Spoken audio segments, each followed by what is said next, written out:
Could this be a deliberate plan to talk about fire, fury, and power, the likes of which the world has never seen, to sort of out-crazy a crazy leader in North Korea? Not a chance.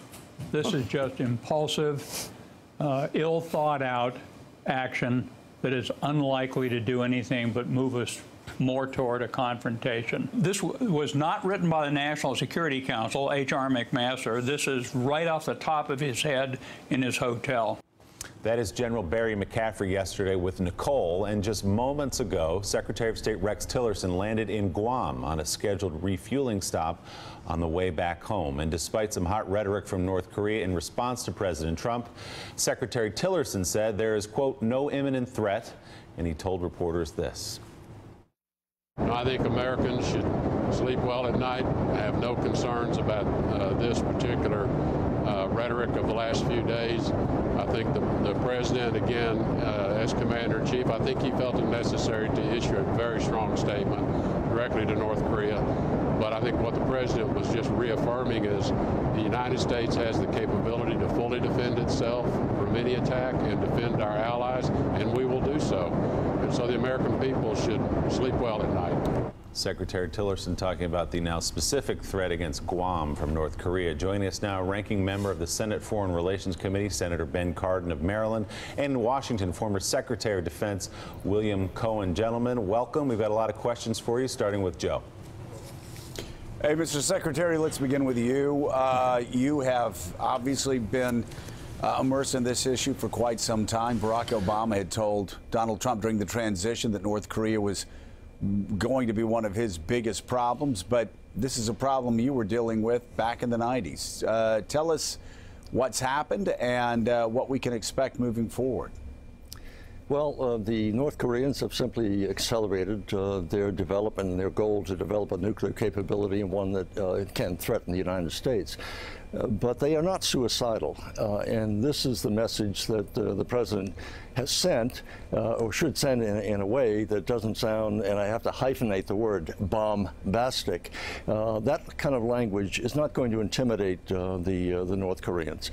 To me, it's always better. You see an enemy that remains silent, that's more frightening than someone who is beating his chest or engaging in schoolyard banter or locker room language than to have a more powerful impact. So I think silence would have been very good here, and let the diplomats like Secretary Tillerson, let the others who are trying to bring about a peaceful solution to this have the authority to do so. But simply issuing threats, which the North Koreans are not going to take as serious, because they know intuitively, I think, that the United States is not going to launch a preemptive attack, putting at risk hundreds of thousands, if not millions, of South Koreans and Japanese and others. So I think we have to be careful of the rhetoric. Right. It doesn't push us closer, but I think it was pretty bombastic. Mr. Secretary, if you could expand a little bit on your comments that North Korea is not suicidal. We in the West try to paint them as irrational, possibly suicidal, crazy. In fact, from their point of view, looking at what happened with Libya and Muammar Gaddafi when he gave up his weapons program, many believe that the North Koreans think the most suicidal approach would be not to develop nuclear weapons and be exposed to possibly having their regime overthrown. They see that as their protection against what happened to Gaddafi in Libya. Well, if you go back to the Chinese strategist Sun Tzu, he said you must know your enemy, and to know your enemy, you must think like your enemy. I think we have to do more of that to understand what their goal is. Their goal is not to invite a nuclear holocaust. Their goal is to remain secure in perpetuity with a family, if they can, to develop their country, and hopefully they think one day to dominate the Korean Peninsula, whether by intimidation or by some sort of an agreement which takes down the barriers where you can have a united Korea that is not militarized. Now, that may be pie in the sky, but they are not taking action to invite an attack by the United States. That is totally counterintuitive, certainly from our point, and I believe from theirs. Senator Cardin, you were very critical of President Trump's comment yesterday, the fire and fury comment. You said they were not helpful. They show he lacks the temperament, you say, and judgment to deal with the serious crisis the United States confronts fronts. Excuse me. What is your specific concern as it relates not to the president's temperament, but what it means for foreign policy and for the United States and national security? Well, I think the international community is looking to the United States for leadership to avoid a military confrontation with North Korea that could well involve nuclear weapons. And what the president said was just not helpful, but also raises the question to the international community whether the United States has a game plan for North Korea in order to change the equations. So I think it was just the wrong message and elevated the situation rather than showing the international community that there is hope for a diplomatic solution. It's now, Senator, a familiar refrain that there are no good options when it comes to North Korea. At this point, given what you've said, given the new rhetoric, and also the tests we've seen and the reports from NBC News that the North Korea does now have nuclear capability that can be attached to an ICBM, what is the best course of action for the United States right now? I think the best course of action is to continue to work with the international community to change the equation, particularly for China. So China becomes much more engaged in working to get North Korea to at least freeze their program, to sit down and talk, to show that there's a path forward. And I agree with the Secretary. I think what the North Koreans want is to preserve their regime. China also wants to preserve that type of regime in North Korea. So we should have a common agenda with China to ease back on the current situation in North Korea. David Ignatius? I want to ask Secretary Cohen, Mr. Secretary, without divulging things that were classified, give us a sense, we always talk about how bad the military options are in dealing with North Korea. You've looked carefully at this. Give us a sense of the options and why they trouble people who look at them.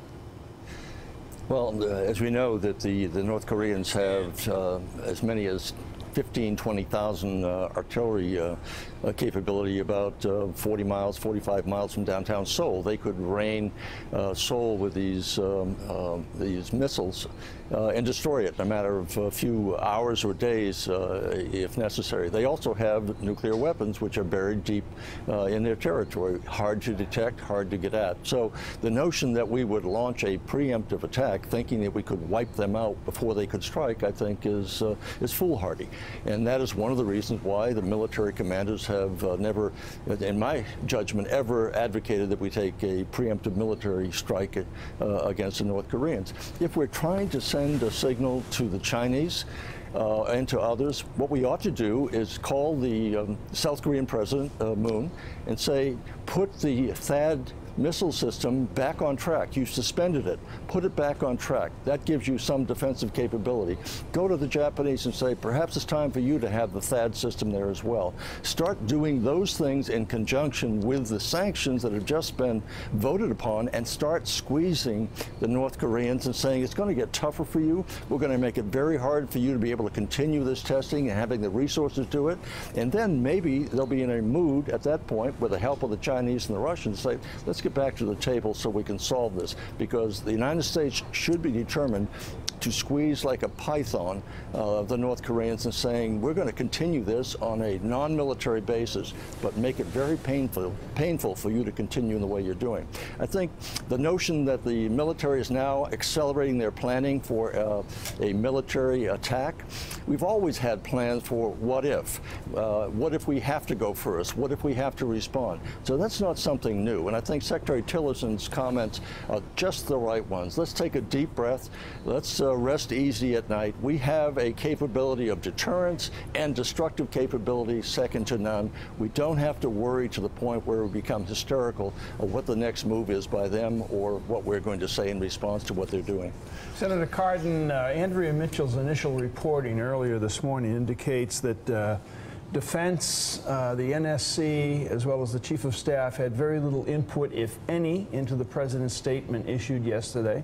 So that leaves three generals with knowledge of the military, knowledge of foreign affairs, sort of out of the loop, according to this reporting. What are your thoughts on that? Well, I think this is how President Trump operates, and I think it's very unfortunate. It's not the way you should be conducting foreign policy.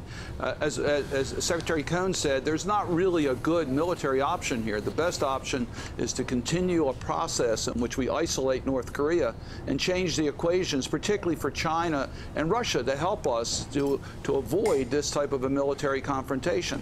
That's our best strategy.